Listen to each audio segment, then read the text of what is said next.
There is an offense in the Texas Penal Code for those assaults committed against victims who are generally regarded as especially vulnerable. This screencast covers the offense of injury to child, elderly, or disabled individual. First, this statute identifies who the victim of the assault must be in order to charge this offense. According to the Penal Code, a child is a person 14 or younger. An elderly individual is a person 65 or older. Finally, a disabled individual includes a person with autism, a developmental disability, intellectual disability, severe emotional disturbance, traumatic brain injury, or a person who by reason of age or physical or mental disability, defect, or injury is unable to protect themselves from harm or to provide food, shelter, or medical care for themselves.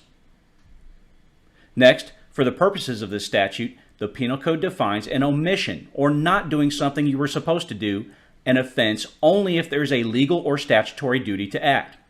That is, the act is defined by law, or if the actor has assumed care, custody, or control of the victim. So in other words, people such as teachers or healthcare workers in a nursing home may commit an offense by omission by not doing something they were supposed to do if that something is defined by law or if they have assumed care, custody, or control of the child or elderly person. Finally, for the purposes of this statute, the Penal Code defines abandonment as leaving a child in any place without providing reasonable and necessary care and under circumstances in which no reasonable adult would leave a child of that age and ability. The key word here is reasonable. First, the Penal Code states this offense is committed when a person with any of the four culpable mental states by act or intentionally, knowingly, or recklessly by omission causes a child 14 or younger, an elderly individual older than 65, or a disabled person serious bodily injury, serious mental deficiency, impairment, or injury, or bodily injury. Second, this offense is committed when an owner, operator, or employee of a group home, nursing facility, intermediate care facility for intellectual disabilities, or other institutional care facility with any of the four culpable mental states by omission causes a child, elderly, or disabled person who is a resident serious bodily injury, serious mental deficiency, impairment or injury, or bodily injury. The offense levels for injury to a child, elderly, or disabled individual are a little complex and best visualized through this chart. An offense resulting in serious bodily injury or serious mental deficiency, impairment, or injury and committed with the culpable mental states of intentionally or knowingly is a felony of the first degree. Serious bodily injury or serious mental deficiency, impairment, or injury and committed with the culpable mental state of recklessly is a felony of the second degree. Bodily injury and committed with the culpable mental states intentionally or knowingly, and the victim being a disabled individual living in a center and the actor being an employee of the center requiring him or her to provide direct care for the victim is also a felony of the second degree. Finally, an offense resulting in bodily injury and committed with the culpable mental state of intentionally or knowingly is a felony of the third degree. It is a defense to prosecution if the act or omission consisted of reasonable medical care and it occurred under the direction of a doctor, or the omission was emergency medical care administered in good faith and with reasonable care by a person who is not a doctor or nurse. There are several affirmative defenses laid out in this Penal Code statute. First, it is an affirmative defense if the act or omission was based on a recognized religious practice of healing. Next, it's also an affirmative defense if the actor was not aware of the incident or injury. It is also an affirmative defense if the actor was a child and no more than 3 years older than the victim who was either disabled or non-disabled at the time, or the actor could not have reasonably known the victim was disabled at the time, or the actor was a victim of family violence committed by another also charged with this offense and did not cause injury, and did not reasonably believe their actions would prevent the other from committing the offense, or the actor notified the victim in person if reasonable, the parents or guardians in writing, or the Department of Family and Protective Services in writing that he or she would no longer provide the applicable care. Assault is an example of an offense which includes conduct that causes harm to a child.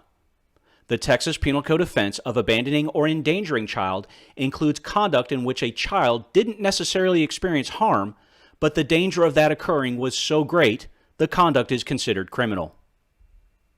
First, the Penal Code states a person who, having custody, care, or control of a child younger than 15, commits this offense when they intentionally abandon the child anywhere under circumstances exposing the child to unreasonable risk of harm. If there was imminent danger of death, bodily injury, or physical or mental impairment, the offense is a felony of the second degree. If the person did not intend to return for the child, it's a felony of the third degree. If the actor intended to return for the child, this offense is a state jail felony. Next, an actor commits this offense when he or she intentionally, knowingly, recklessly, or with criminal negligence, by act or omission, engages in conduct that places the child in imminent danger of death, bodily injury, or physical or mental impairment. An example of this offense might include a parent or person in charge of a young or disabled child, leaving them unattended at a place like an apartment complex swimming pool while the parent shoots up. Now note, in both these sets of elements, what constitutes a situation of, for instance, imminent danger of death, depends upon what is reasonable to the average person. Sometimes students get confused between this offense and another offense in the Penal Code which you may have come across called leaving a child in a vehicle. The difference between that offense and abandoning or endangering a child is that the offense of leaving a child in a vehicle depends on very specific time and age requirements. The offense of abandoning or endangering a child only includes a child's age as an element and, in general, the imminent danger of death, bodily injury, which includes serious bodily injury, or physical or mental impairment must be articulated to a judge by a peace officer and or a prosecutor after the fact in a courtroom. Don't confuse these two offenses. There are only two specific circumstances the Penal Code identifies which are automatically presumed to fit the element of imminent danger of death, bodily injury, or physical or mental impairment. The first is if the defendant manufactured, possessed, or introduced into any person methamphetamine in front of the child, or an analysis of the child's blood indicates the presence of methamphetamine. The second is if the actor ingested, inhaled, or otherwise introduced a penalty group 1 controlled substance in the child's presence. Both of these are state jail felonies. The Penal Code clarifies it is a defense to prosecution if the imminent danger was an organized athletic event and appropriate safety equipment and procedures were used. Finally, this offense doesn't apply. In other words, it is an exception to prosecution if the actor voluntarily delivered the child to an emergency infant care provider as defined under the Family Code. As a humorous side note, as you may have just realized, the way the statute is written, with the victim requirement being a child younger than 15, this last exception seems to insinuate it is acceptable conduct to drop off a teenager, say a 14-year-old, to an emergency infant care provider. Deadly conduct is a Texas Penal Code offense that isn't quite as well known as assault and aggravated assault. Certainly, you've probably never heard about it in the movies. The Penal Code states a person commits deadly conduct when they recklessly engage in conduct that places another in imminent danger of serious bodily injury. Deadly conduct is an A misdemeanor. There is one specific type of deadly conduct mentioned in the Penal Code that is graded as a felony, though. The Penal Code states a person who discharges a firearm at or in the direction of one or more individuals, a building, habitation, or a vehicle, and who is reckless as to whether or not it is occupied, has committed deadly conduct. So, for instance, a drive-by shooting where a house is shot up from the street, but miraculously no one is injured, is considered deadly conduct, and is graded as a felony of the third degree. A drive-by without victims is just one specific form of deadly conduct mentioned. Remember, any reckless conduct that places another in imminent danger of serious bodily injury is considered deadly conduct. The Penal Code concludes this law by stating that recklessness and danger are presumed, or they're automatic, if the actor knowingly pointed a firearm at or in the direction of another, whether or not the actor believed the firearm to be loaded. So if you unjustifiably point a firearm at another person, you have committed, at the minimum of course, the Penal Code offense of deadly conduct. As in the case of the Texas Penal Code offense of deadly conduct, Sometimes one person might put another person in imminent danger of serious bodily injury, but the other person has consented to the conduct. Think of television shows like MTV's Jackass from a few years back. Some of the conduct could be considered to be placing a person in imminent danger of serious bodily injury. But there's consent involved, so the conduct, though possibly still criminal, is criminal at a different level than if it was committed against an unsuspecting and non-consenting stranger. The Penal Code codifies consent as a defense to assaultive crimes. Note, consent as a defense applies only to specific offenses in the Penal Code, not to all offenses in the Penal Code. The Penal Code states a victim's consent is a defense to prosecution of the offenses of assault, aggravated assault, and deadly conduct if, and only if, the conduct did not threaten or did not inflict serious bodily injury, or the victim knew the conduct was a risk of his or her occupation, a recognized medical treatment, or a recognized scientific experiment.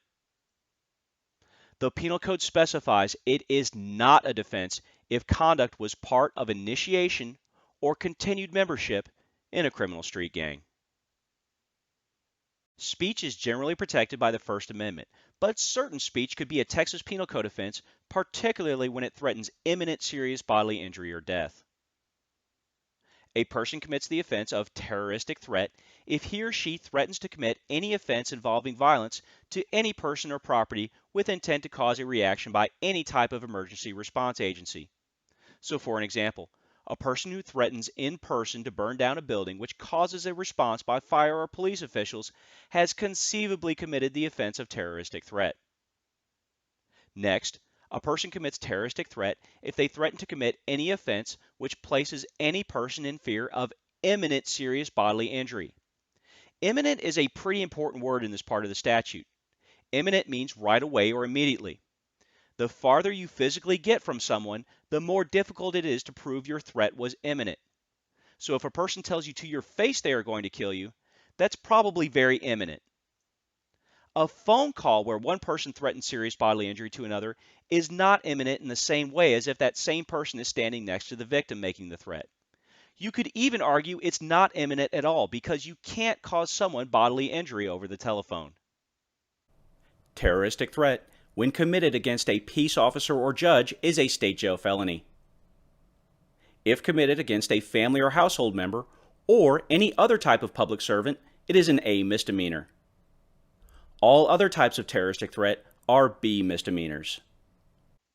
Next, a person commits terroristic threat if they threaten to commit any offense and that threat prevents or interrupts the occupation or use of a building, place of assembly, room, place to which the public has access, place of employment or occupation, aircraft, automobile, or any form of conveyance or other public place.